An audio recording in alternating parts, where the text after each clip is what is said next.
udumo kuNkulunkulu kweliphezulu nokuthula emhlabeni kubantu abathokozelwa nguye uJesu Kristu inkosi. uJesu Kristu inkosi. Angibezwa laba lapha abaphandle mhlawumbe abazi ukuthi kusho ukuthini ukuthi uJesu Kristu inkosi. Abaphakamisa izandla abangazi ukuthi kusho ukuthini ukuthi uJesu Kristu inkosi. Hayi ngabe namahloni. Yazi ukuthi babusisiwe abangazi kunabacabanga ukuthi bayazi kanti abazi. Ikhona leyo nto ucabanga ukuthi uyazi kanti awazi. Mhlawumbe uyagula nje. Legama elithi uJesu Kristu inkosi awazi ngaphilisi. Nangikade xoxa nje omunye umama uSithole ukuthi bengakwazi ukwenzani. Ayi angibingelele. Kusho ukuthi igcwele inqola. Angithobeke emndenini wakwaNtuli. Siyabonga kakhulu ukuthi uNkulunkulu asiphe ithuba sikwazi ukufika ekhaya kwaNtuli. Bengicabanga ukuthi kule phambili konke asesikoleni enotrain hawu kanti siseduze kangaka. Kusekhaya phela la mina kulapha phezulu otheni ekhaya. kwaNsibande bayazi kabani. Khona nomfowethu uNsibande nje la. Singibonile nomama wakhe lapha ngomfanazi basuke emthunzini. Awungazi ngajabula. Sibathathu nje kumama. Waqala ngami kwalandela udadewethu kwasebomfowethu. Ngiyabonga kakhulu ukuthi uNkulunkulu usiqoqile sizalwa umama nobaba babemthanda uNkulunkulu. Sakhula ke senze izinto zethu kodwa eminyakeni yethu yokudala uNkulunkulu wasikhumbula. Angibingelela befundisi kule ndawo. Makukhona engabazanga ke ngibingelela labe engibazile beza phambili. Umfundisi uNgidi, umfundisi uZulu, umfundisi uMwelasi, umfundisi uMthembu, umfundisi uSithole. Angazi ukhona umunye ungavelanga umfundisi. Khona umunye enimaziyo khona eduze kwakho umfundisi. Awu, bebakithi. Ayikulungile. Nange khonje. Bangikhomba kamnandi. Akaboni ukuthi akhona. Umfundisi uDlali. Yazi bangikhomba kanjani bathi? Bekwamakhanda akaboni. Abasho ukuthi bathi. Ngiyabonga ningisiza umkabateli. Suke emyudeni siyabonga baba, siyabonga. Siyabonga uNkulunkulu kakhulu. Baningi abantu abala. Abasuke emyudeni oCamperdown, baningi ngingayiqedi. Kodwa ke siyabonga kakhulu eMsinga. Sizwile khona nomsinga talk khona la. Ngiqedela ukubingelela ngaze ngiqale indaba. Sibingelele obaba bonke abakhona, insizwa nentombi, sibingelele omama befundisi abadumisayo, usiphathele uhlelo nabasishayela izinsimbi. Sibonge kakhulu babungidi nendodana yakho, noma kusuyiphumuzile nje. Umnandazi ukulalela omunye umuntu ngalokho hamba ngonyawo olujwayele. Manje ke bashayisa usiyabonga sisuka naye le inzimbo uyifitela. Indodana yababungidi esihlala eceleni, kodwa ke hayi ke bahlelile ngeke sisho lutho. Kodwa kumnandi phela lokhu uzwe okunye ongakujwayele. Sibonge kakhulu ke sengibingelelile bonke. Ngithanda ukubingelela esihamba nabo, singahambi nabo. Azi ke noma niyangizwa, khona esihamba nabo singahambi nabo. Bangikhumbuza izwi elilapha kuLuka chapter 8. Ngizolifunda nje ningixolele ngoba ngazi uma ngubuye ngime la futhi ngelinye ilanga. uLuka chapter 8 baqala kuverse 1 lithi, kwathi emva kwalokho wayehamba imizi nemizana eshumayela ememezela iVangeli lombuso, benaye abayi12. Nampo-ke labo-ke manje uverse 2 ayehamba nabo engahambi nabo. Nabesifazana abathile ababephulukusiwe kubo omoya ababi nasezifweni, uMaria obizwa ngokuthi uMagdalena, okwakuphume kuye amadimoni ayisikhombisa, noJohana umkakhuza, induna kaHerode, noSuzana, nabanye abaningi ababe bakhonza ngempahla yabo.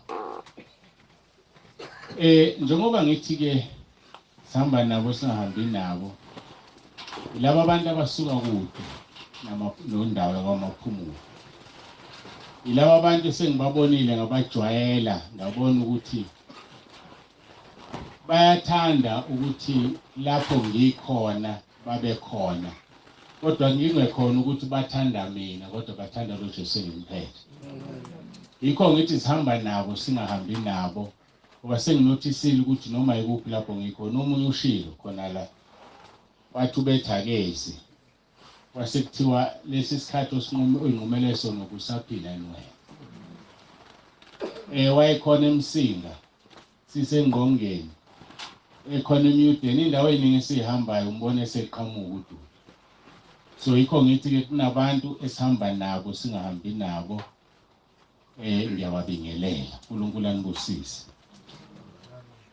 Angisho ukuthi wena ongahambi nathi necala, cha, alikho icala, kodwa ke ngithanda nje ukuphawula ukuthi ngiyababona esihamba nabo singahambi nabo, ongathi uNkulunkulu angababusisa. Mhla ka-5 August siya eThekwini, eNew Germany Civic Hall, sinenkonzo esenzela abazalwane baseThekwini abaphethele. Kodwa akekho ovinjelwe ukuya mayithanda, angasho kuphela nje sifisa ukuthi sazi ukuthi ubani oyayo, asho. Mhlambe ke ngiselapho sengizolungisa iphutha elila, bengithi uzolungisa umfokaNtuli. Ngiyalapha umekude usekhona, uncike ngendlu. Ungathi akahlangene nomcimbi, kanti kunjenje uyena. uNtuli-ke uyangimangaza, angakalungisa iphutha. Wenza izwi, ngathi nginendaba kakhulu namhlanje, kodwa ngoba yisezweni zilungile. Mawuvula uGenesis 2, qala kuverse 23, gcine verse 24, lithi lapho kwaqeda ukudala u-Eva, mayiqeda ukudala u-Eva, kuthiwa lo useyithambo lamathambo ami nenyama inyama yami, uyakubizwa ngokuthi indodakazi, ukuba uthathwe endodeni.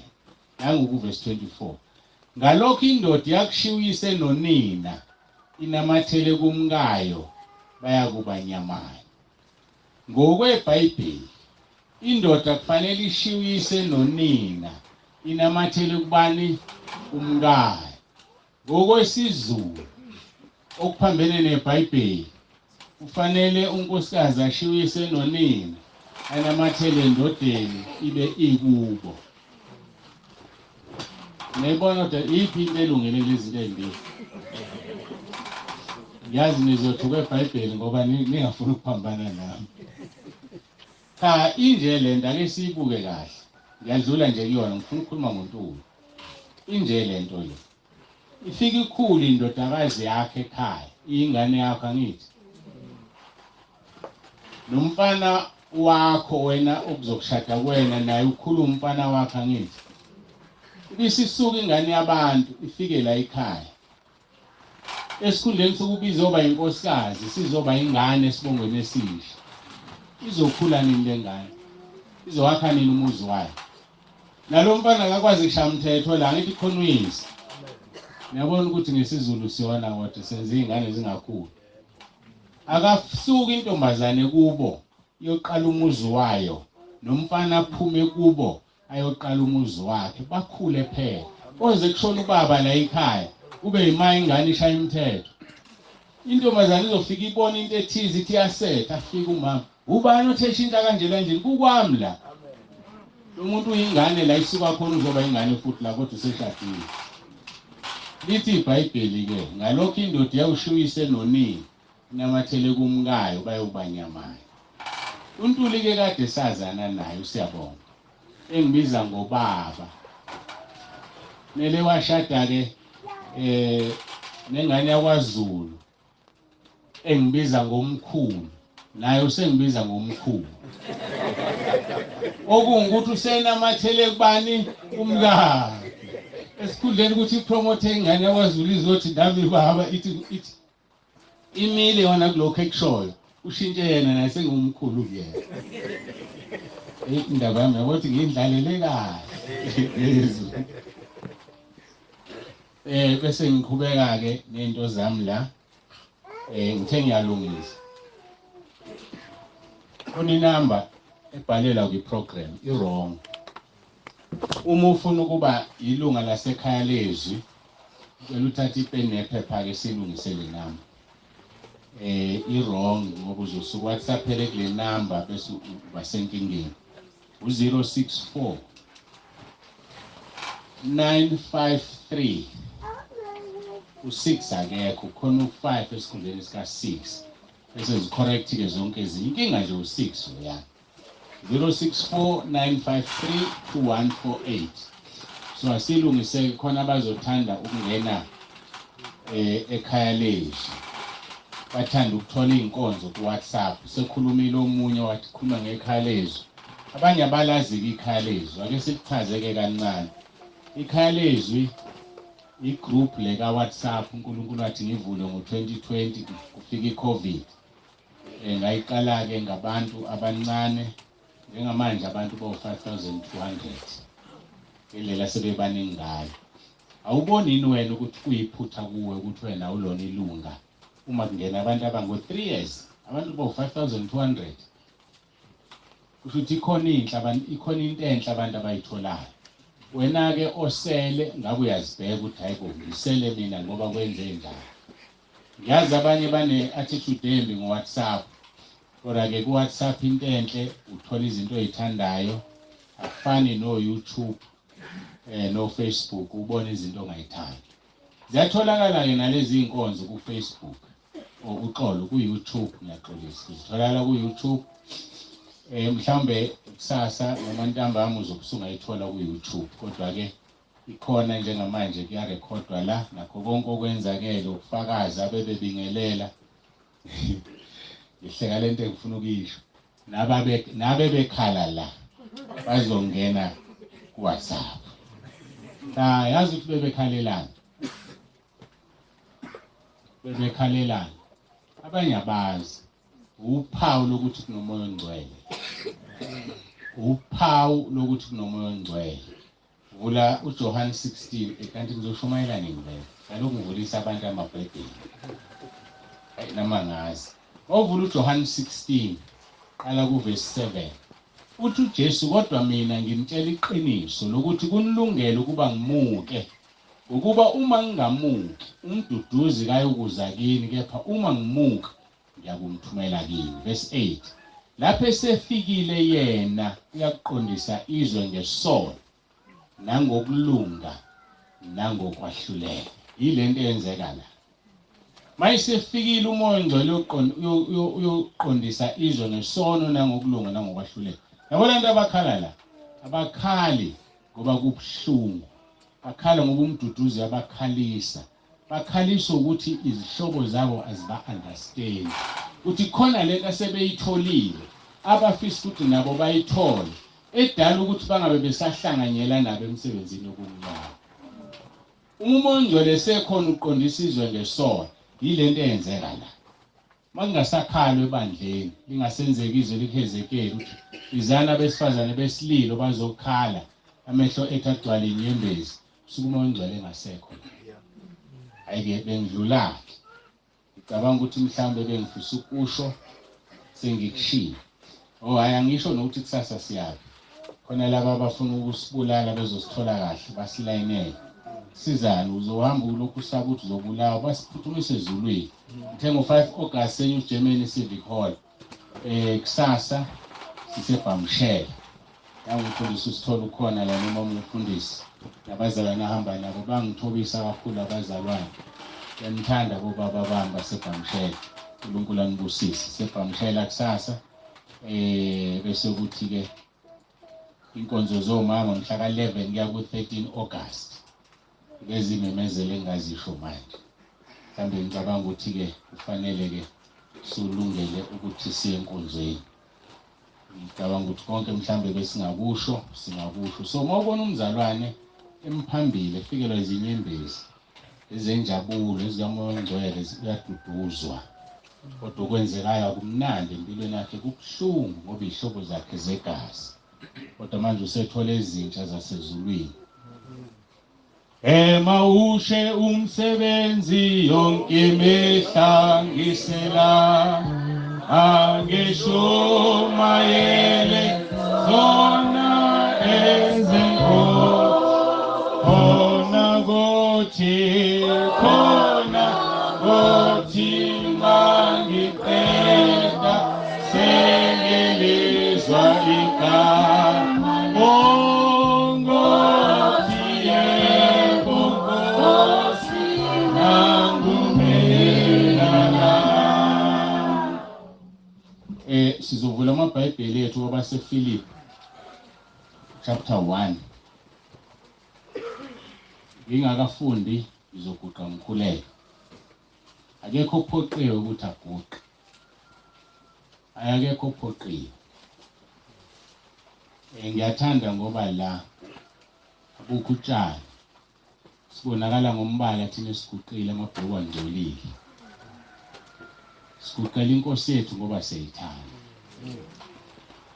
Igama elithi uJesu Kristu inkosi ngene ngasalichazi. Uthola lapha kwabase Filipi chapter 2 kodwa sofunda uverse 1.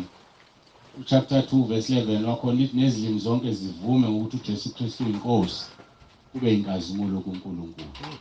Libe lisuka lapha ku verse 10 ukuthi kuze kuthi ngegama lika Jesu amadolo onke aguqe, waba sezulwini waba semhlabeni waba ngaphansi komhlaba.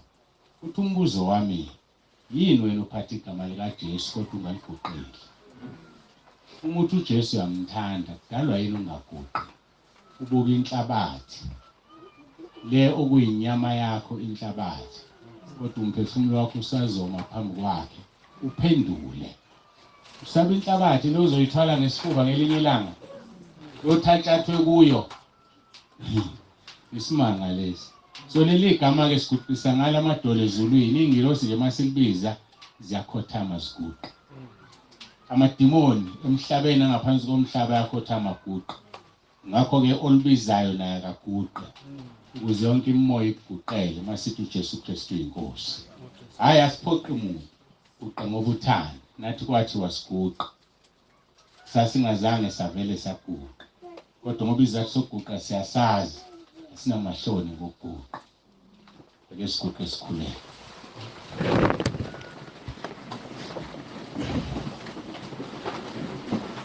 Baba ngcwele, baba olungileyo, uNkulunkulu nomusa, siyabonga ngaleli thuba ukuba sihlangane kwaNtuli namhlanje. Ngiyacela ukuthi ubusise lo mndeni, busise lo muzi, busise indawo obekwe kuyona.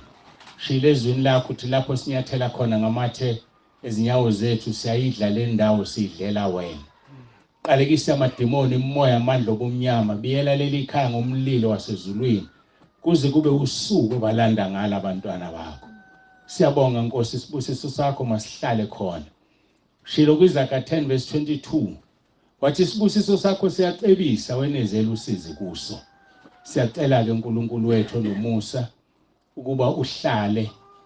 Ushilo wathi umuntu owakhumuzi ungekho wena wakhelize, nowugadayo wena ungawona umlindi wawo ulindelize. Siyacela ukulindele likhaya uligade ulibiyele. Khulekela nabazalwane bonke abafikile bagade ubalinde Nkosi emndenini yabo, bashiye imndeni yabo nezingane abanye bala abafika imndeni yabo iphephile, ngoba wena uNkulunkulu okhona endaweni zonke. Busisa kube yilona loyo ufikile angabuyele emuva ngasithola ngisibusiso sakhe. Nalokho Nkosi okubekele yena komphefumulo akuthole. Sidineke sonke Nkosi usilondoloze, hlala nathi moya ongcwele. Siyakudinga nangaso lesi sikhathi. Khuluma phakathi kwethu, sebenzise lo mzimba, sebenzise leli bumba, nami ngihlale phansi ngilalela izwi lakho.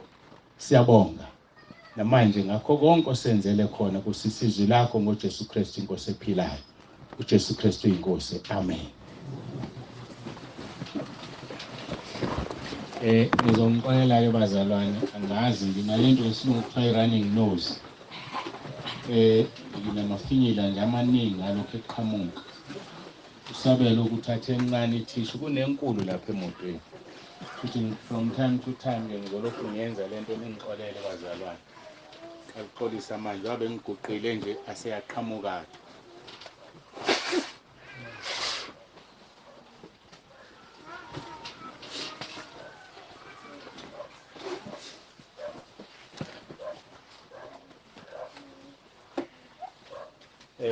Asiqhubekeni ke nenkonzo. Abase Filipi chapter 1 sofuna verse 27 upart 4 lo. Lenkonzo sikade siqalile, inkonzo ka4 sikhuluma ngezwe lodwa elifanayo. Akuyona ukujwayela uNkulunkulu, ukukhuleka umbuzo uNkulunkulu athi qhubeka nalo lelosi. Bese yambula ke izinto athanda ukuzembula. Base Filipi kwabase Filipi chapter 1 verse 27 isihloko sithi uPaul uyabayala ukuba bahambe ngokweVangeli. Siyayalwa labazalwane ukuthi sihambe ngokweVangeli. Uma uthengiwe negazi lika Jesu uhambe ngokwentando yakho. Uhamba ngokweVangeli. Uhamba ngokwekhaya ofuna ukuya kulona. Awuhambi ngokuthanda kwakho. Kunekhaya ke sifuna ukuya kulona elisezulwini. Ngakho ke la siyayalwa kuba sihambe ngokweVangeli. Asifunde ku verse 27. Kuphela hambani ngokufanele iVangeli lika Kristu. Uze kuthi noma ngiza nginibona noma ngingekho ngizwe izindaba zenu zokuthi nimi niqinile emoyeni munye nangomphefumulo munye nilwela inkolo yeVangeli. Yabonga. Angiphinde kuphela hambani ngokufanele iVangeli lika Kristu kuze kuthi noma ngiza nginibone noma ngingekho ngizwe izindaba zenu zokuthi nimi niqinile emoyeni munye nangomphefumulo munye nilwela inkolo yeVangeli. Indaba ke labazalwane isekuhambeni. Kunendlela umntwana kaNkulunkulu okufanele ahambe ngayo. Yile efanele iVangeli lika Kristu. Amavangeli maningi. Khona iVangeli likamfundisi ubani nelamfundisi ubani nelamfundisi ubani. Kodwa lilodwa lika Kristu ileli la izwi lenkosi. Uma ethi John 7:38 okholwa njengokusho kwembhalo isimo sakhe kokobhoza imphula yamanzi aphilayo, ilelo vangeli silishumayelayo nesihamba ngalo. Ngiyamthanda kuPaul kwabaseGalatiya. Uthi uma kukhona omunye onishumayezela inye ivangeli ngaphandle kwaleli makaqalekiswe. Ingakho begcwele abefundisi bahamba phansi kwesiqalekiso ukushumayela ivangeli elihlukile. Akadini lapho uPaul uthi ngisho nathi uqobo lwethu mase sinishumayeza okuhlukile kunalokho esanishumayeza khona masiqalekiswe. ngoba iVangeli lika Jesu alishintshi limini. Nami ke ngiyawasho lawa mazwi manje. Uma singelinye ilanga sengishumayeza elinye iVangeli elihlukile kuleli engilishumayela namhlanje mangiqalekisa. Lithi ke asihambe ngokufanele iVangeli lika Kristu. Kupart 3 wale nkonzo sasikwagezibuse eMaritzburg kwaMnguni. Ngabuza umbuzo uthi yini eyenza amakholwa engaqili ekukholweni. Ngase ngiqeda ke ngoba mawuthatha lapha ekugcineni kwaleli verse kuthiwa nimi niqinile emoyeni munye nangumphefumulo munye nilwela inkolo yeVangeli. Awukwazi ukuqina ungagxilile. Usibiza ukuthi asigxile ukuze siqine. Yini eyenza amakholwa engagxili ekukholweni? Ukuze ke ume uqinile ekukholweni emoyeni munye nangumphefumulo munye uyilwele inkolo yeVangeli. Liyalwelwa iVangeli. Awukwazi ukuthi usetekisini kunomuntu odelela inkosi yakho uthula uthi ngumlomo wakho. You have got to fight. Ulwele iVangeli. Uzokulwela kanjani uJesu ezinkingeni zakho wena uhlule ukumlwela? Ngoba phela uyakhuluma kuwe. Akakhulumi kulo yamuntu. Ulindele ukuthi wena umkhulumele mawubona igama lakhe lihudulwa phansi.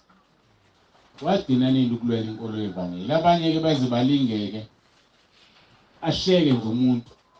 Abe ingcenye yengxoxo aphinde ukuthi hayi ngisho ngolutho ihlekile nje. Kube kujivazwa uJesu. Kufanele kube nobuhlungu.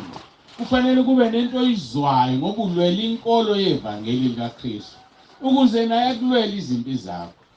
Wasekorinte bokuqala chapter 16 verse 13 lithi lindani nigxile ekukholweni nibe ngamadoda nibe ngamandla. Ekukholweni akekho umuntu wesifazane. Ekukholweni futhi akekho umuntu wesilisa. Siyafana. Kodwa kufanele sonke sibe yini amadoda. Izwe lisekela lokho ukuthi ekukholweni akukho. Ngeke ngimangale nje kunabantu abaxakwa into ewubala ngoba bathola imfundiso ezirong. Asikwazi thina ukumelwa abantu besifazane. Leli bandla liyabheda. Simele thina abantu besifazane lisho njalo izwi. Kanti mawulalela kahle lelizwi alisha kufanele ashumayele lithi akufanele akhulume. Kunamahluko phakathi kokukhuluma nokushumayela. Manje sihlusho ukuthi ke sivele sithathe into esilalelayo ayihumusha uSathane ngendlela yakhe bese kuba yiyona kanti akusiyona. Ithi ke mina ezwini lenkosi simunye siyafana. Mawufunda baseGalatia 3 uverse 26 ya 29. Ukuba nonke ngabantwana bakaNkulunkulu ngokukholwa kuKristu. Yabona mawusukholwa ungumntwana kaNkulunkulu. Uzamile ukuyibeka lento ubaba ungiphi. Ethema isesuka kwasho ukuthi insili ikhona zengahleka inhliziyo. Ubaba ungithi angeni baba ungithi mina. Umntwana kaNkulunkulu kodwa ethema isesuka wathi ubaba ungithi ke la. Alikicala ngizama ukuchaza ukuthi ekukholweni simunye sonke. So ubaba ungithi ubekhuluma imfihlakalo yentshumayelo yanamhlanje engaboni. Uma sikuKristu sikholwa sonke singabantwana bakaNkulunkulu. Uthi kuverse 27. Ngokuba nonke nabhaphathiselwa kuKristu nembatha uKristu. Mawubhaphathisiwe uyamembatha. Ngesikhathi wembetha uKristu angikwazi ukubona umuntu wesifazane ngibona umuntu engathandana naye. Ngobunjani wembetha uKristu nami ngembetha uKristu. Masimembatha uKristu asimembathi njengengubo zethu zokugqoka. Umembatha mboze yonke into yakho. Athi uJob ngithi 33 mangaphazama noma u30. Athi uJob ngenza isivumelwano namehlo ami ngingabuka kanjani intombi. Uma umuntu embetha uKristu akayiboni intombi. Uma umuntu embetha uKristu akayiboni insizwa akayiboni indoda. Ubona umzalwane ubona umntwana kaNkulunkulu. Inkinga yethu asifuni ukuhamba ngokufanele iVangeli likaKristu. Kanti mawuhamba ngokufanele iVangeli likaKristu abantu kuwe zihlobo zakho. Athi uJesu makuthiwa nangu ihlono nyoko bakufuna nabafowenu athi obani labo. Athi mina ihlobo zami abenza intando kaNkulunkulu. So thina njengoba sihlezi la sonke sibonana siwumfanekiso kaNkulunkulu nabenza intando kaNkulunkulu.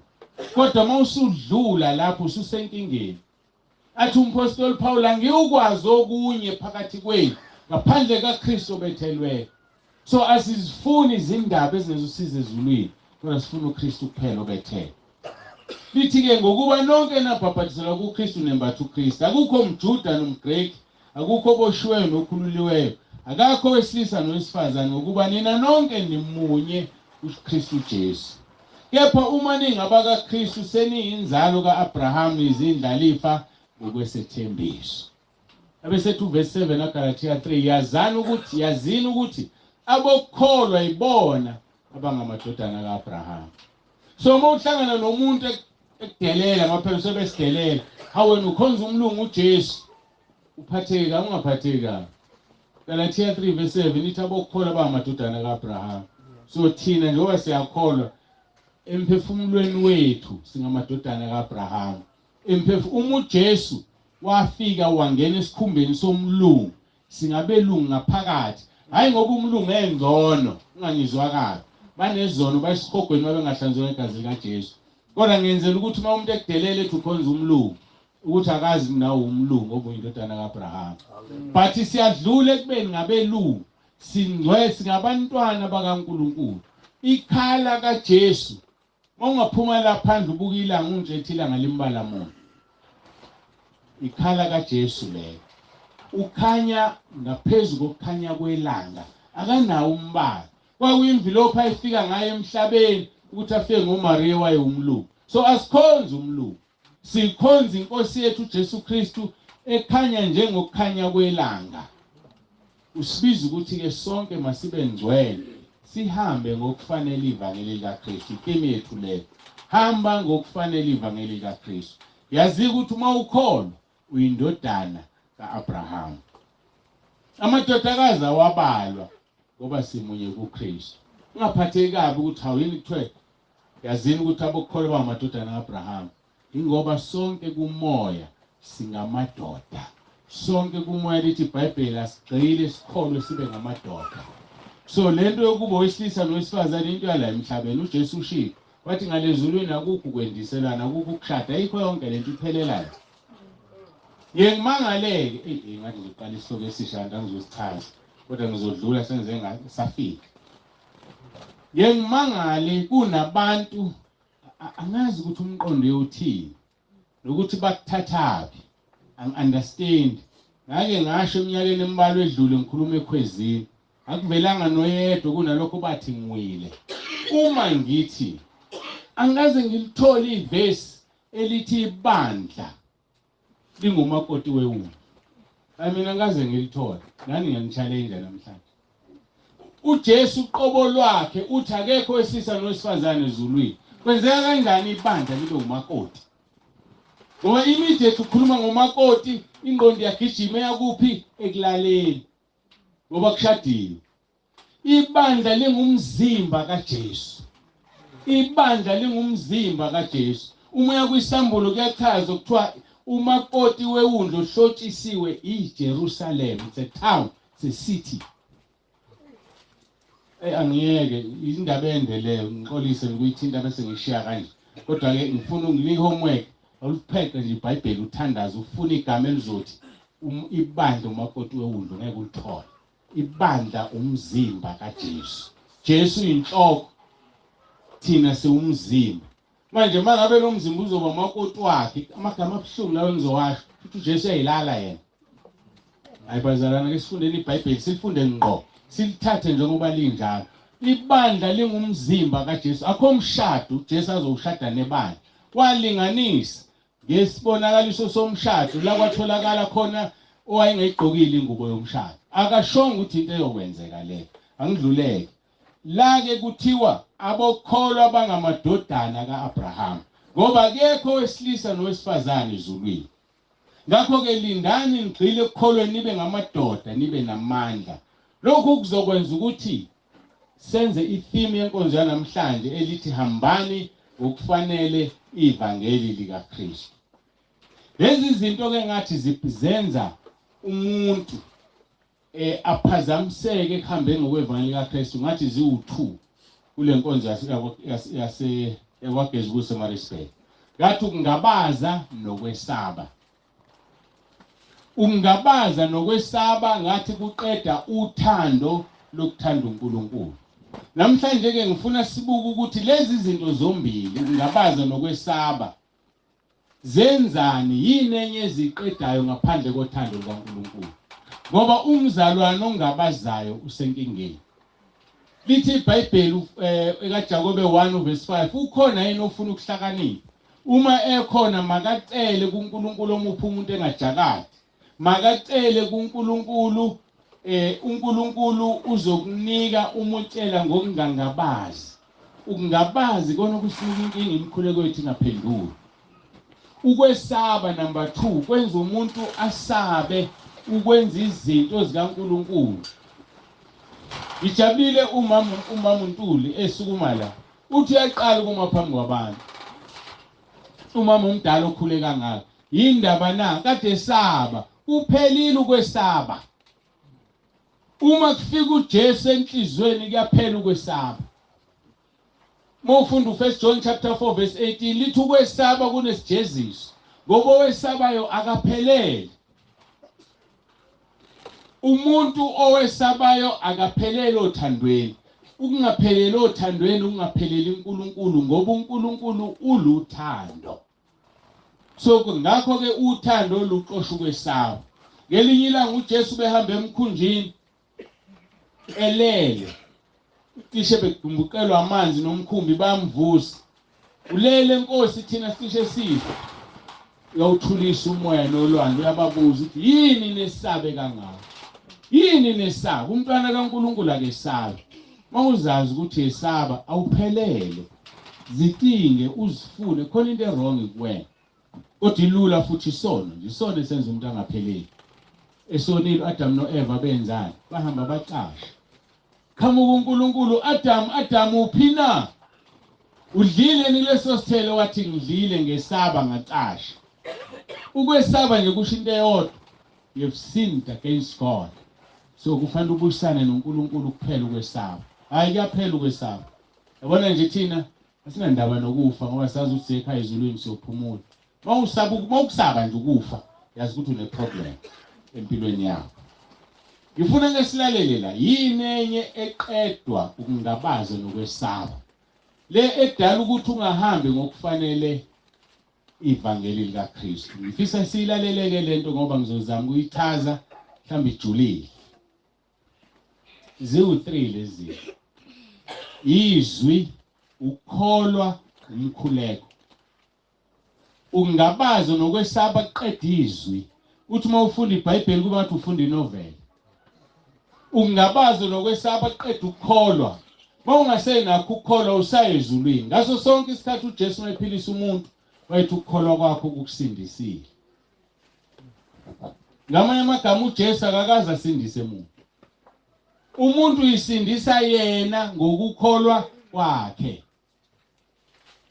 Mawufunda amaHebheru 11:6 lithi uNkulunkulu uthokoziswa ngokukholwa, ngaphandle kokukholwa ngeke umthokozise. Aphinda athokozise ukuthi lowo oza kuyena uyakholwa ukuthi ukhona nokuthi ungumvuzi walabo abamfunayo. Kholwa ukuthi ukhona, have faith that God is there. And kulula ke abaculayo bathi hayi vele uphumele phandle ubuka ihlahla ziwufakazi ukuthi uNkulunkulu ukhona. Ubuka omunye umuntu ufakazi ukuthi uNkulunkulu ukhona. So kodwa abantu bafuna ukukhonza ukudaliwe kunomntana. Abantu bamanga. Abantu bafuna ukutshela omunye umuntu ofana naye ukuthi wena uguliswa ukuthi wadliswa ubani. Wayekuphi lo muntu udliswa lo muntu ngoba uyanqabanisa. Ake sikhonzeni umdali sekukhonza izinto ezidaliweyo. Ngeke senzele lutho. Ngithe kungabaza kushayizwe, kushaya ukukholwa, kushaya umkhuleko. Wase kushaya umkhuleko oqediwe. Namhlanje siphile ezweni lama-cellphone.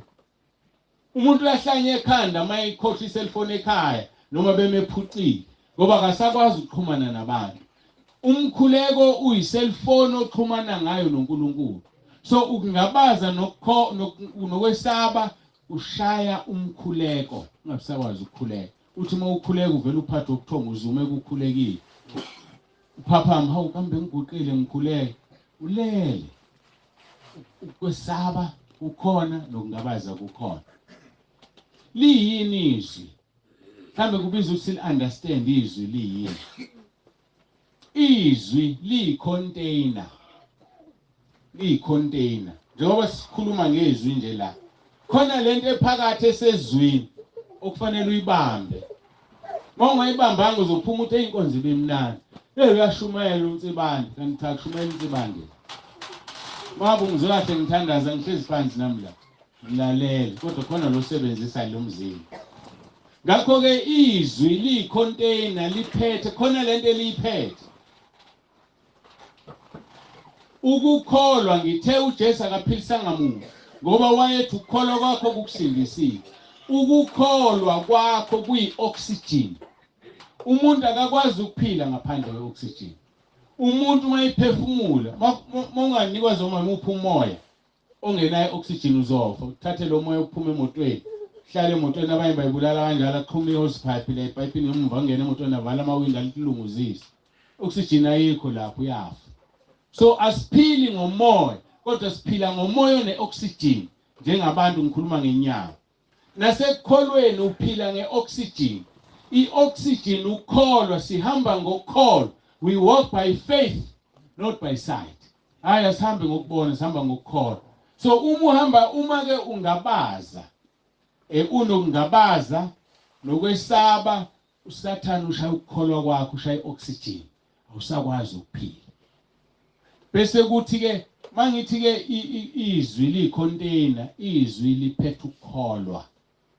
Liza nokukholwa kuwo.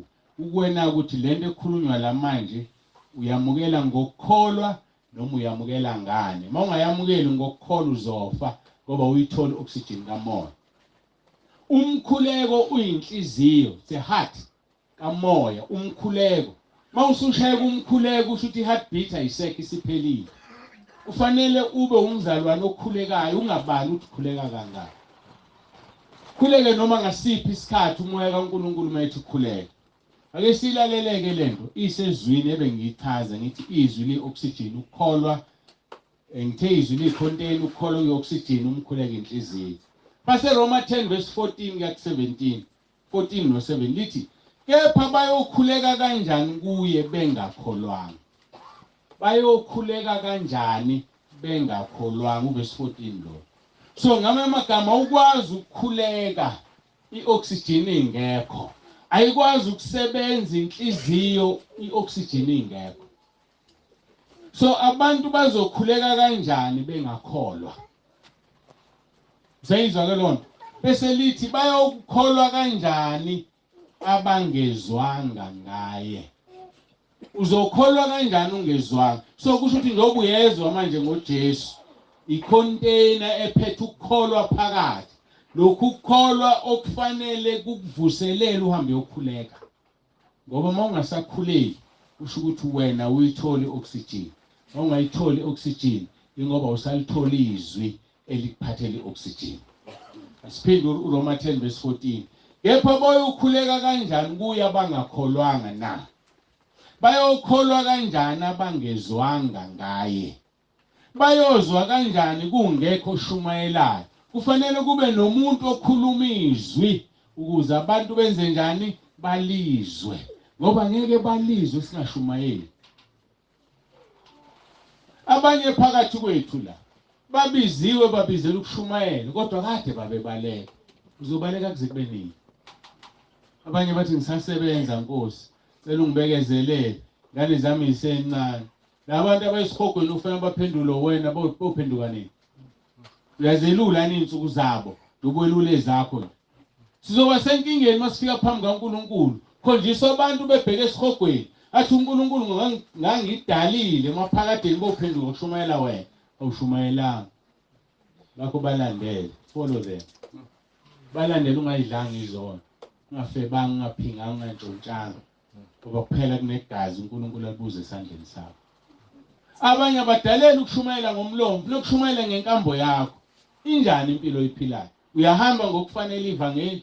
Bazalwana ake sihambeni ngokufanele iVangeli. Itheme yalezi inkonzo, hambani ngokufanele iVangeli likaKristu. Uma uphambanisa inyawo, lingekho iqiniso kuwena unecala ezulwini. Idabukela abazali abaqale badla izono nezingane zabo zababona bedla izono. Sebeyaphenduka manje, ingane ayisafuni ukuphenduka. Zifunde kuwe. Zisencane ubuyithengela amabhlukwe, azifuni ukuhlukana namabhlukwe. Ubuyithatha uzise saluni koqhunywa inwele, azifuni ukuhlukana noqhunywa inwele. Uletha ububha ekhaya. Yazi lento yokuqhuma inwele ukuletha ububha.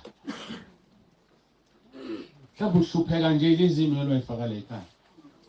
Lezi inwele lezi okuguglisha ungene uzothola zidayiswa emazweni alabo abahluphekayo abanenwele ezinde. Bayazidayisa zisinqunywe, ziphekwe kahle, zizodayiselwa nina la. Usuthathe usizi lwalo muntu wena. Ngoba yonke yabona into ekimi la le ngiphethe manje. Usezwini lokho. Yabona leli bhantshi lami leli ngiliphethe. Uma kungaba khona umunye phakathi wenu ngokukholwa, hayi ukuthi kusho mina. Athi ngicela ngiboleke ibhantshi lakho baba uNsibande ngimnike. Kanti enhlizweni yakho uthe mangaqoka leli bhantshi ngeke ngiphinde singiphathe sifo sokuba. Ngoba uyakholwa uyoligqoka singaphinde simphathe. Ngoba khona into esempahleni yomuntu okholwayo. Ngokunjalo khona into esempahleni yomuntu ongakholwa. Shushwa amaphupho amabi nje lezi inwele ezisekhanda. Shushwa amaphupho amabi nje ekhaya lakho zikhona wayifake enganeni. Sathi ukhuluma nezingane azifuni ukuyiyeka. Siyakholwa usindisile. Sisenkingeni silathi ndububha uyihlalele sabuletha la emakhayeni. Lithi izwi lenkosi bayokuzwa kanjani kungekho shumayelayo. Kufanele sishumayele iVangeli likaKristu. Singaliphambanisi. Uthi uJesu okholwa njengokusho kombhalo eswini sakhe kogobhoza imfula amanzi aphilayo. Asikwazi ukushumayela enye into ngaphandle kwezwi likaNkulunkulu. Iyona into esinikiwe leyo. Hayi enye. Uthi kuJesu kulele ngeke ngalifunda uJohn 16 masiqala lapha kuverse 7 engiqale kuyena. Uqhubeka naye. Lithi umduduzi umoya ongcwele mayisemthumelile ubaba uzoniholela kulo lonke iqiniso. Anifundise nengazange ngikusho. So kunezinto esizifunda ezingekho eBhayibhelini asikwazi ukumelana nazo. Sisifundiswa umoya ongcwele. Kodwa kusezwini kungokwethu kosonke. Ngoba wonke amabandla aphatha iBhayibheli. Kodwa akholwa ngendlela engafani. Angazi kwenziwa yini. Athi uverse 15 boshumayela kanjani uma bengathunywa. Boshumayela kanjani bengathunywa. Yamolalela leli verse ngathi libeka uNkulunkulu icala. Ngizoshumayela kanjani uNkulunkulu ngoba ungithumile. Yalizwa kodwa ubani unayo beka uNkulunkulu icala. Athi ngizoshumayela kanjani uNkulunkulu ngoba ungithumile. Yazi ukuthi uNkulunkulu uyakuthuma inkinga yakho awuzwa. uIsaiah ufunda uIsaiah chapter 6. Wabona umbono kaNkulunkulu ephethwe ngamaserafa u6. Angizoyiqoqa ke uyifunda uma ungayazi.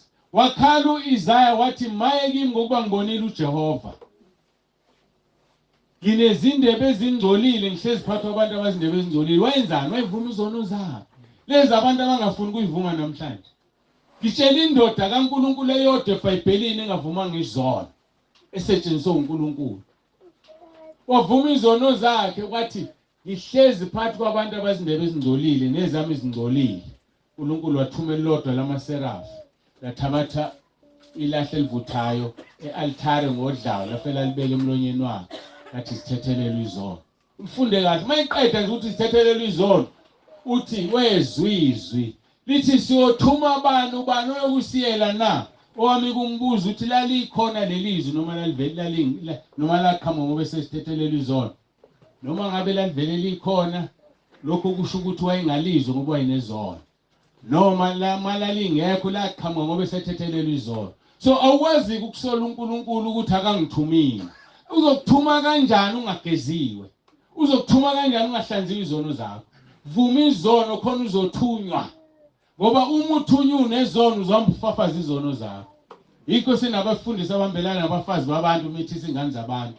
Ngoba bavumanga izono zabo bangcolile. Kahle kahle abathunyiwe abalizwanga izwi. Ngoba ukwazi ukulizwa ungcolile. Lithi izwi bayoshumayela kanjani bengathunyiwe. ngakho ukuze uthunywe zigeze ube clean ususigonogono zikamoya okuyizona. Verse 17, ngalokho ke ukholwa kuvela ngokuzwa, ukuzwa kuvela ngezwi likaKristu. Sekugcwele into ebengisho, ukholwa kuvela ngokuzwa, ukuzwa kuvela ngezwi likaKristu. Ngakho ke ukungabaza nokwesaba kushaya izwi, kushaya ukukholwa, kushaya njengoba ngikhuluma nje manje ngokutshela ihlazo. Khona abantu abalele, ngiyababona phela mina ngicela ngikhulume ngibheke phansi, balele. Wena unomuntu osithuthi zakholele mthindi nje. Yini eshaya izwi? Ukungakholwa nokungabaza, akanizwi izwi. Into ebuhlungu ukuthi ngelinye ilanga phambi kwesihlalo saNkulunkulu uzohlulelwa ngale ntshumayelo namhlanje ungayizwanga obulele. Hayi uzohlulelwa nje ngayo. Ukungabaza nokwesaba kushaya ukukholwa.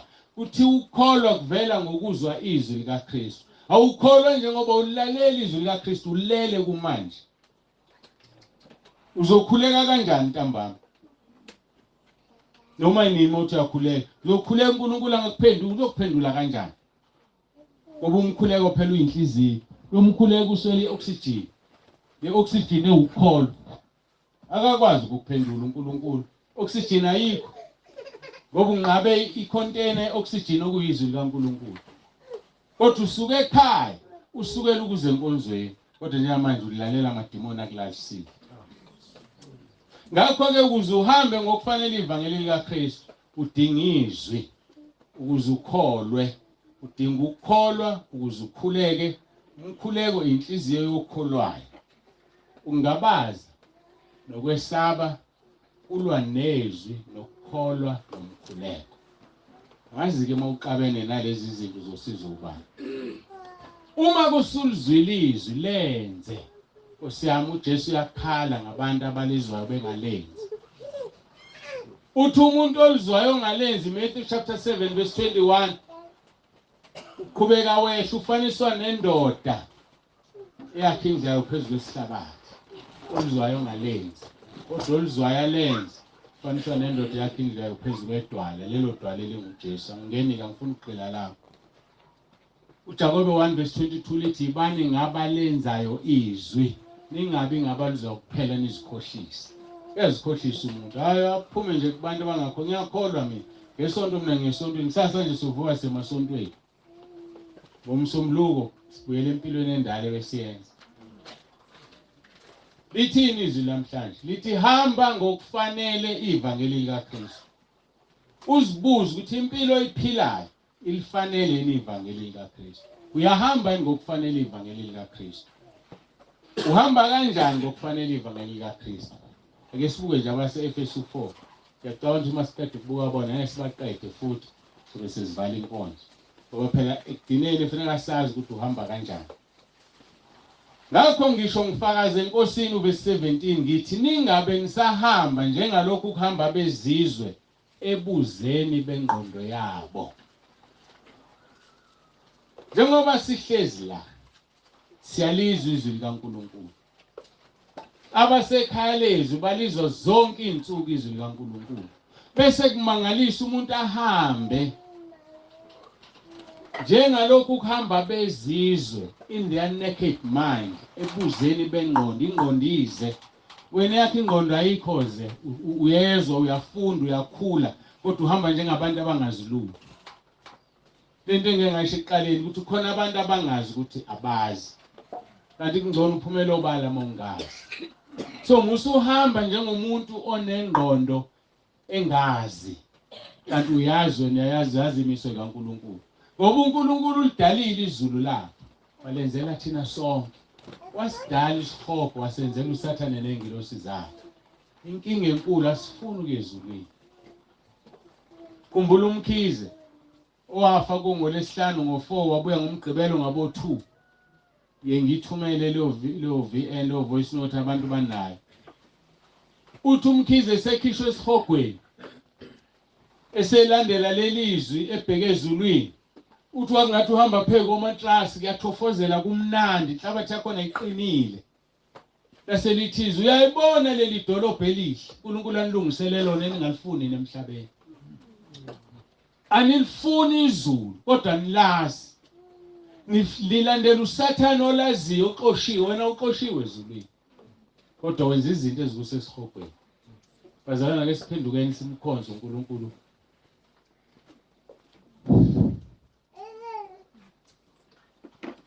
Simkhonze ngeqiniso. Verse 17. Ngakho ngisho ngifakaze enkosini ngithi ningabe nisahamba njengalokhu kuhamba bezizwe ebuzeni bengqondo yabo. Behlwelwe emqondweni. Behlukanisiwe nokuphila kaNkulunkulu ngokungazi okukubo ngenxa yobukhulu benhliziyo yabo. Alikhulu lawa amazwi. Ihlwile ingqondo yabo. Yabona makuthiwa kuhlwile sekumnyama, ukwazi ukuphuma ekhaya uhambe. Umnyama kuhlwile. Ingqondo yabezizwe ihlwile kwena iyakhanyiswa namhlanje. Bahlukanisiwe nokuphila kaNkulunkulu ngokungazi okukubo nangenxa yobukhulu benhliziyo yabo. Ayenzi likhona inhliziyo yakho. Verse 19. Abathi bebuthuntu bazinikela emanyaleni ukuze basebenze ukungcola konke ngokuheka. Babuthuntu, umuntu onjani obuthuntu? Umuntu obuthuntu ngelimi lesilungu sathi umuntu one-IQ ephansi. Khona leli lolimi lolu esisebenzisa ama-interview abantu, i-IQ yalo muntu iphansi. Kusho ukuthi uthatha kancane ngengqondo, ingqondo yakhe ayisheshe imtshela izinto. So kuthiwa-ke bathi bebuthuntu, umuntu ene-IQ ephansi engakuphiki ukuhlakanipha, ebese ezinikela emanyaleni ukuze asebenze ukungcola konke ngokuheka. uNkulunkulu akayifuni leyo. Kepha nina nimfundanga uKristu enjalo. Verse 20. Nina nimfundanga uKristu enjalo. Uma ke nimzwile nafundiswa kuye njengokuba iqiniso likuJesu, ukuba nikhumule umuntu omdala ongowenkambo yokuqala ongokonakala ngezinkanuko zenkohliso. Uyakhunyula umuntu omdala. Uma umzwile uKristu wafundiswa, phenduka mntaka baba, uyakhunyulwa umuntu omdala. Ungahambi ngokwenkanuko zomuntu omdala. Manje ke asifuni ukuzwa. Yazi khona into ebuhlungu engeke ngiyicabanga. Uyakhohliseka. Uma ususesihogweni, ngicela uxolo kancane.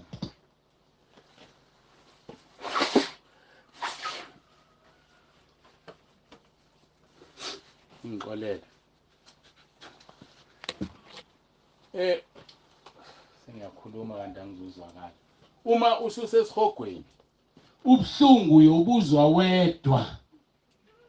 Ngicabanga ukuthi ubuzwa nomngane wakho. Wena wedwa uzwa ubuhlungu. Ngokunjalo uma ususezulwini ubumnandi obuzwa wedwa. Ngeke ubusherishe namuntu. Mayimpo usaba umuntu. Athi uMatthew 10 verse 28 ningabesaba abantu ababulala umzimba. Bengena kwenza lutho emva kwalokho. Mesabeni othi esebulela abe namandla okuphosa esihogweni. Umuntu uzokubulala nje maqeda abaleke. Akhona iphoyisa elimjahayo ukubulele nawe ukwazi ukumjaha. Akubulale. Sisaba abantu. Uthi uPetro ngesikhathi beshayiwe baboshwe sebededela. Ningaphindi nikhulume ngaleli igama. Uthi uPetro asikwazi thina ungakhulumi ngaleli igama ngoba siyazi uJesu senzeleni. Mhlamba wazi ukuthi ukwenzeleni. Yikho usaba ungakhulumi ngayo. Bathi bebuthuntu bazinikele emanyaleni ukuze basebenze ukungcola konke ngokuheka. Yabona umuntu mayisebenza ukungcola ngokuheka. Kusho ukuthi usiyadonseka akasathandi. Yalabantu bama-drugs. Bayawadla abasathandi. Bangena kuwo ngengqondo ebuthuntu. Batshelwa kodwa umuntu okhothiswa abangani bakhe. Ngoba kuye ukuthi unabangani abanjani. Kepha nina nimfundanga uKristu kanjalo. Animfundanga uKristu. Hambani ngokufanele iVangeli lakhe. Uma ke nimzwile nafundiswa kuye njengokuba iqiniso likuJesu. Bangabazi iqiniso liku. Iqiniso likuJesu bazalwane. Inkinga yethu yile. Silalela amanga avezwakala kahle amanga achaziwe. Kuneqiniso engachazwanga. Eyamnanda amanga. Mase wachaza umnikazi wawo. Uvela umkhohlwa ukuthi ukhuluma iqiniso. Kanti cha iqiniso likuJesu. Ngakho-ke khumula umuntu omdala ongowenkambo yokuqala onakala ngezinkanuko zenkohliso. Kanuko zenkohliso. Wafika uEva. Yafika inyoka yakhohlisa uEva.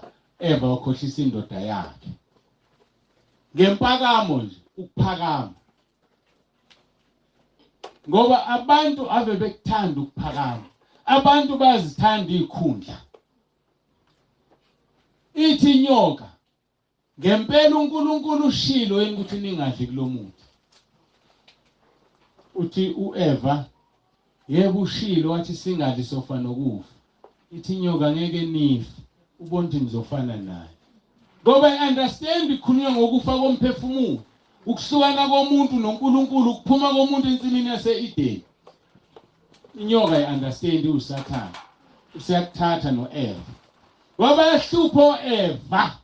Ngoba bafuna ukukholwa izinto ezishiwo amadoda abo. Indoda la uAdamu wanika imessage. uEva engekho engakadalwa. Kodwa uAdamu watshela uEva, uEva inyoka ihlasela yena. Ngoba uSathane ohlasela umuntu ongena message. Ayeke umuntu onemessage. Ngoba uyamsaba umuntu onemessage unomlilo kaNkulunkulu. Ngoba izwi likaNkulunkulu linjengesando lisho njalo iBhayibheli. Izwi likaNkulunkulu libukhali kunenkembe esikanhlangothi zombili. Izwi likaNkulunkulu ligijima ngaphezulu kombane. Lidabula umlilo, lidabula amanzi. So uma uphethe izwi, uphethe umlilo wasezulwini. Wangathi ke noEva bangaliphatha izwi. Ngoba uma ungaliphethe izwi uEva uSathane ungena kuwo. Mangikhuluma ngoEva kangikhulumi ngabantu besifazane. Ngikhuluma nanoma ngobani osekele ozwe izwi. Ngoba uEva lo muntu akazwanga. Khona ababiziwe kwenye ifamily uNkulunkulu ubiza inkosikazi yosebenza. Indoda kufanele isupport. So indoda iuEva ngaleso sikhathi. Inkosikazi uAdamu. So qaphela uma ungenalo izwi, ucele uNkulunkulu akunikizwe ngoba uma unezwi uphelele ngoba uphethe ioxygen phakathi, container yeoxygen. Khumula umuntu omdala ngowenkambo yaqala onakala ngezinkanuko zenkohliso. Nenziwe bashe emoyeni wengqondo yenu. Nembathe umuntu omusha wadalwa ngokaNkulunkulu ekulungeni nasebungcweleni beqiniso. Khumbula sichaza ukuthi uhamba kanjani ngokufanele iVangeli likaKristu. Ngalokho-ke lahlana amanga likhuluma iqiniso yilo nalo nomakhelwane wakhe. Lokhu singamalungu omunye nomunye. Khuluma iqiniso kumakhelwane. iBhayibheli liyasirefera ngaso sonke isikhathi komakhelwane. Thanda umakhelwane wakho njengoba uzithanda wena. Musuqamba amanga kumakhelwane. Ngoba umakhelwane uyinkinga. Mawusuqamba amanga wenele endlini yakho, the next person uzoqamba amanga kuyilo uzophumela kuyena ngaphandle. Uphumela kuyena ngaphandle ubani? Umakhelwane. Abanye phakathi kwethu abasenabo abakhelwane. Abanye phakathi kwethu abasenazo izingane. Abanawo amadoda, abanawo amakhosikazi. Ebekhona kodwa kanjani? Uwaqamba amanga. Impilo iphila ingamanga. Mhlawumbe uhlezi lo mshado nje uhlezi ngamanga. Indoda yakhe itonti yakwazi and ayikwazi. Iqiniso lovela ngenye ilanga mhlawumbe usongcwathi. Nendoda yakho mhlawumbe ihlezi phezu kwamanga athize wena uwazi.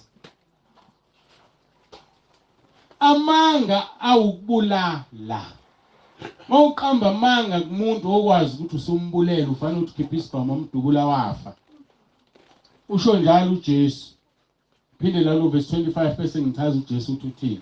Ngalokho lahlana amanga nikhuluma iqiniso.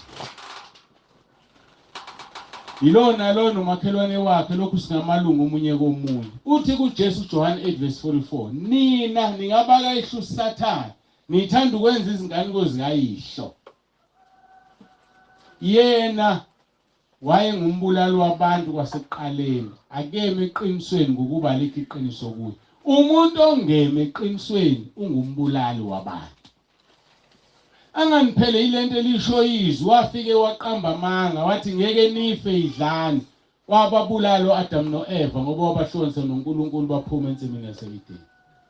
So mawuqamba amanga enganeni yakho uthi thula ungakhali uzokuphathela usweet bese ubuye ungawuphethe usuyibulele isidumbu. yakhala kusasa mayisikuhlupha, yakhala kusasa mayisidla ama-drugs.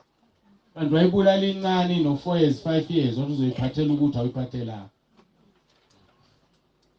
Uthi amanga amahle, awekho amanga amahle. Mawuqamba amanga nje kumuntu uyambulala, that's all. Uthi uJesu ke ngabakayihlo uSathane, ngithanda ukwenza izinkanuko zayihlo. Yena wayengumbulali wabantu wasekuqaleni akeme eqinisweni ngoba iqiniso alikho kuye. Xa ekhuluma amanga ukhuluma ngokwakhe, lokhu engumqambi manga noyise wawo. Mawuqamba amanga nje okwazi ukuthi uyihlo uSathane. Ngoba uyena uyise walamanga. Funde uJohn chapter 8 verse 44. Yeka nje ukukhuluma amanga olimini lwawo. Khuluma iqiniso noma lizokwenza ushaywe. Khuluma iqiniso noma lizokwenza uboshwe. Kungcono uboshwe emhlabeni ungene ezulwini kunokungaboshwe emhlabeni obhude esihogweni. Iqiniso liyiqiniso. uJesu uthi uyindlela neqiniso nokuphila. Akekho ozoyakise ngaphandle kwakhe. So ke mawukhuluma amanga bese ucabanga ukuthi uzoyizulwini, hayi angilazi lele. Uthi uJesu ke nxa uSathane ekhuluma amanga ukhuluma ngokwakhe ngoba uyise wamanga. Uthi verse 45 into ebuhlungu, kepha mina ngokuba ngikhuluma iqiniso angikholwa yini. Asifuni ukukholwa umuntu okhuluma iqiniso.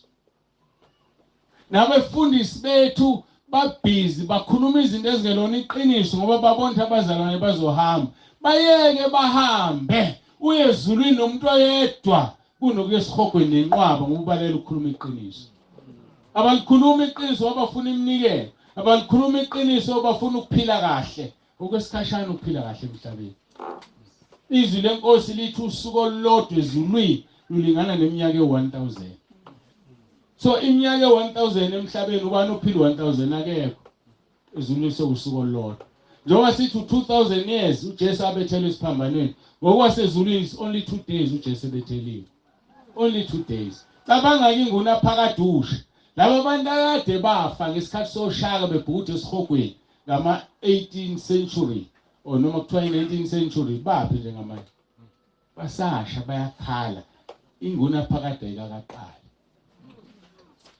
Usasele iminyaka eminingi abazalwane ihlala inguna phakade. Sijwayele ukukhuluma sibhede ulimini sithi izwe lizobhubha. Yawazi ukubhubha kwezwe yini? Ukusha komhlaba, ukusha kwezulu esikuthola kwisambulo. Akuzokwenzeka lezi zinto lingakahlwithwa ibandla. Mase kuhlwithwa ibandla kuzoba neminyaka ewu7 yokuhlushwa kwabantu abangakholwa emhlabeni ibandla selihambile. Emva kweminyaka ewu7 bese buya uJesu nabangcwele azohlala.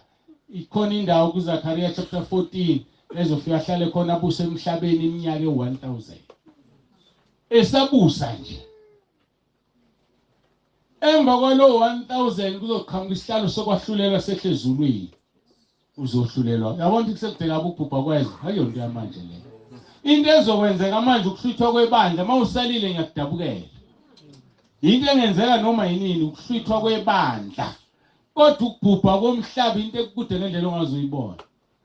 Kodwa unodina ubhubhile.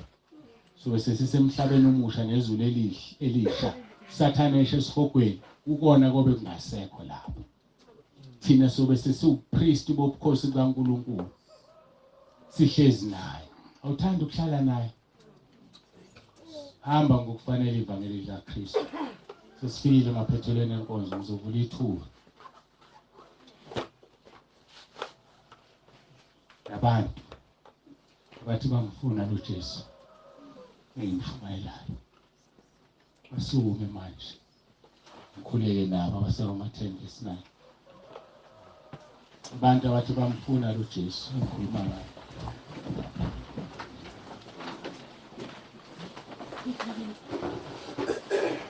Kete yako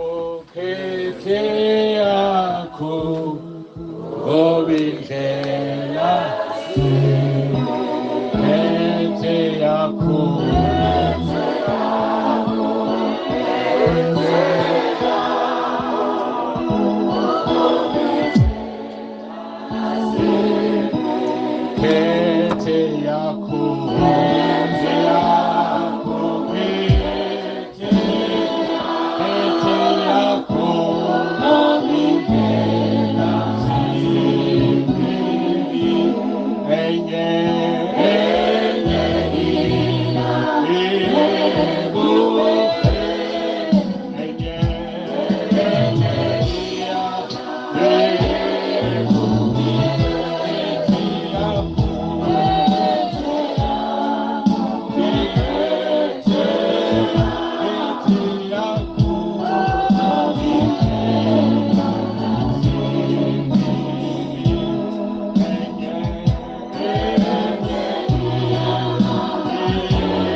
Ngiyacela sikhuleke nisho emva kwami abaseRoma 10 verse 9 uphakamise izandla zakho.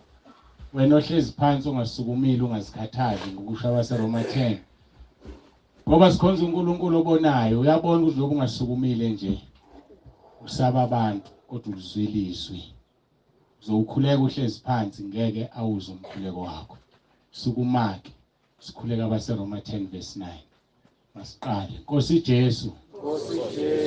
Ngiyavuma ngomlomo wami ukuthi uyinkosi. Ngiyakholwa enhlizweni yami ukuthi uNkulunkulu wakuvusa Nkosi Jesu kwabafileyo. Ngiyakhuleka egameni lakho Nkosi Jesu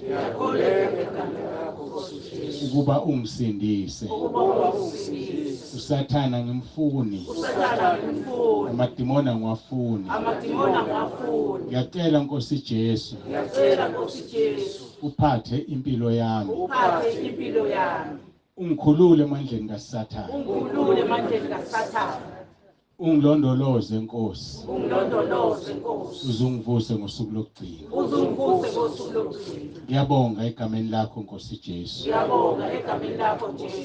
Amen. Ake nginikhulekele nisamile. Baba, egameni lika Jesu nampa abantwana bakho babonile uNkulunkulu othi unemicabango eminingi ngathi sonke emhlabeni, imicabango yakhe ingaphezulu kwehlabathi izolwandle. Nampa abantwana bakho ngibaletha kuwena, ngicela ubahlanze ngegazi lakho bangcwelise. Ushilo ezweni lakho ngigunyaza wathi engibathethelela izono uzobathethelela. Nampa abantwana bakho ngicela ubangcwelise manje ubathethelele ngegazi lakho bahlanze. Ngiyakhuleka ngegama leNkosi uJesu Kristu ophilayo. Uyabazi uyabaqonda mabakhululwe emaketangeni kaSathane. Ogulayo makaphiliswe manje, ogula emphefumulweni makahlunyeleliswe manje. Ngiyakhuleka uNkulunkulu wami nomusa ukuba bonke ungalahlekelwa noyedwa ngabe bikho zona kusukela manje kube ukusindiswa kwakhe. Akhumbule ukuthi ngenkonzo yakwaNtuli ngahlangana neNkosi uJesu, ngenkonzo yakwaNtuli ngasindiswa. Babiyeleke Nkosi ubagcine ngezwi lakho amaHubo 139 verse 5. Uzungeze kube yilowo naloyo ngemuva nangaphambili ubeka isandla sakho phezu kwakhe. Ngegama lika Jesu Kristu ophilayo, udumo Nkosi lungo lwakho uJesu Kristu inkosi. Amen. Amen. Ngisababiza abagulayo sesingahlala sengibakhulekele, wonke umuntu ukhulekelwe la. Umulalela kahle yonke into ebikuphethe usindile uphilile okholwa kwakho. Into engizocela siyenze ke bazalwane, ngiyacela nje ayikho kwi-program itelwa yimini. Basibusisile abakwaNtuli ithende nakho konke. Ngiyacela nje balethe isitsha abantu sinikeleni bazalwane, sibanikelele abakwaNtuli. Hayi angihambi nomnikelo akoni wami. Sinikelele abakwaNtuli, sinikeleni nje bazalwane. Abantu banikelela ngoba kushonile, sibanikelele kungashonile. Siyithele nje imali, siyithele uthola isibusiso kuNkulunkulu. Mina ngizokhuleka ngicela isibusiso. Abalethe isitsha abazalwane sinikele. MC oqala iculo ke ngihlale phansi nami ngiphumule. Kade ngimile. Jesu ulidala lami.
Silinde kancane nje bazalwane salungise indaba yisitsha egameni lenkosi ethu Jesu. Uthi ngikhulume kancane. Icela isitsha esivalekile abazalwane. Angazi noma siyaqhamuka noma singekho uzogcina sesinikela. Simnxusa uNkulunkulu asibusise. Akufanele imali engiyibekile uyibone makuthi unikele kuqala. Imali yafihlwa ayivezwa. Ithi iBhayibheli uma isandla sokudla siphe sokhohlo masingaboni. So manje isitsha silethwe la nasi.